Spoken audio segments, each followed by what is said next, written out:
जय श्री राम मित्रों, कैसे हैं आप। आशा करता हूँ आप स्वस्थ होंगे, प्रसन्न होंगे। ज्योतिष शास्त्र प्रत्यक्ष शास्त्र में बृहस्पति संहिता के विषय में चर्चा। बृहस्पति संहिता के दूसरे अध्याय में 57 श्लोक हैं।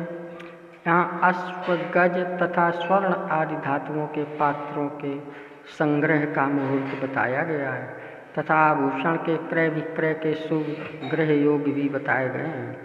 आगे वार तथा नक्षत्र की युति से होने वाले शुभाशुभ योगों को बताया गया है। जैसे सोमवार को यदि चित्रा, श्रवण और सौम्य नक्षत्र हो तो यह सुधा योग होता है। यह शुभ योग शुभ कारक होता है। चित्रा, श्रवण, सौम्याशु यदि शीतांशुवार्गा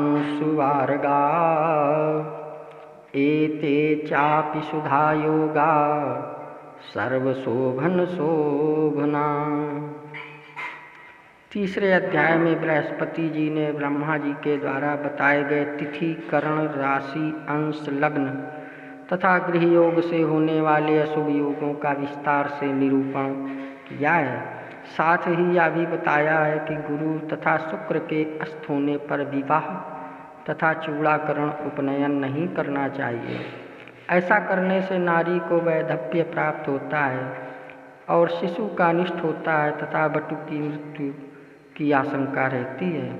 इसके साथ ही विष्टि दोष, विषनाड़ी, यमघंट आदि अशुभ योगों तथा दिग्दाह, उल्कापात आदि उत्पातों का वर्णन करके उनमें शुभ कार्यों को करने का निषेध किया है। इस अध्याय में 241 श्लोक हैं। चौथे अध्याय में बताया गया है कि काल स्वभाव से ही पूर्ण गुण युक्त तथा पूर्ण दोष युक्त नहीं होता। अतः दोषों को दूर करने वाले वचनों, अपवादों को मानकर दोषों को दूर हुआ समझकर उन समयों में शुभ कार्य कर लेना चाहिए, क्योंकि ऐसा यदि नहीं किया जाएगा तो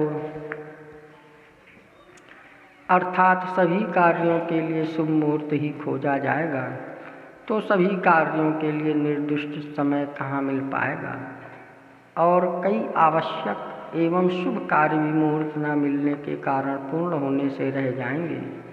इस अध्याय में 159 श्लोक हैं। पाँचवें अध्याय में सभी शुभ कार्यों के प्रारंभ में किए जाने वाले मंगलाकुर रोपण कर्म का विधान बताया गया है। इस अध्याय में 41 श्लोक हैं। 18 श्लोकों को छठे अध्याय में 16 संस्कारों से प्रथम होने वाले संस्कार, गर्भाधान, संस्कार मुहूर्त, ऋतु, काल तथा गर्भाधान के लिए योग्य समय का निर्धारण किया गया है। इस अध्याय में 18 श्लोक हैं। 7वें अध्याय में गर्भ के यथा योग्य सुस्थापित हो जाने पर पुंसवन संस्कार का समय तथा उस संस्कार को संपन्न करने की विधि बताई गई है। इस अध्याय में 27 श्लोक हैं। 8वें अध्याय में सीमंतोन्नयन संस्कार के काल का निरूपण कहा गया है कि सौर मास से चौथे, छठे या 8वें महीने में सीमंतोन्नयन संस्कार करना चाहिए। इस अध्याय में 20 श्लोक हैं। 9वें अध्याय में 21 श्लोक हैं। इनमें जात कर्म संस्कार की व्याख्या के साथ ही उसकी विधि भी बताई गई है। 10वें अध्याय में नामकरण की विधि तथा उसका समय निरूपित है। इस अध्याय में 34 श्लोक हैं। 11वें अध्याय में कर्णवेद संस्कार का वर्णन है। इसके उद्देश्य में बताया गया है कि इस संस्कार से आरोग्य, लक्ष्मी तथा सुख की प्राप्ति होती है। इसी अध्याय के अंत में शंखपात्र से दुग्धपान, जन्मकालिक क्षौर तथा बालक के प्रथम बार खट्वारोहण कर्म समय का भी दिया गया है। इस अध्याय में 33 श्लोक हैं। 12वें अध्याय में शिशु के प्रथम बार घर से बाहर ले जाने अर्थात निष्क्रमण संस्कार के योगों का वर्णन है। इस अध्याय में 15 श्लोक हैं। 13वें अध्याय में अन्नप्राशन संस्कार का शुभ समय निरूपित है। प्रारंभ में अन्न की महिमा निरूपित है। इस अध्याय में 50 श्लोक हैं।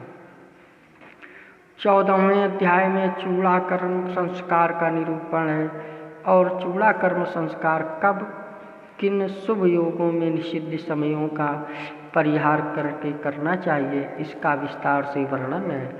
यह भी बताया गया कि अभिषेक, यज्ञान, भवव्रत, स्नान तथा व्रतोत्सर्ग में होने वाले क्षौर कर्म में मुहूर्त विचार का विधान नहीं है।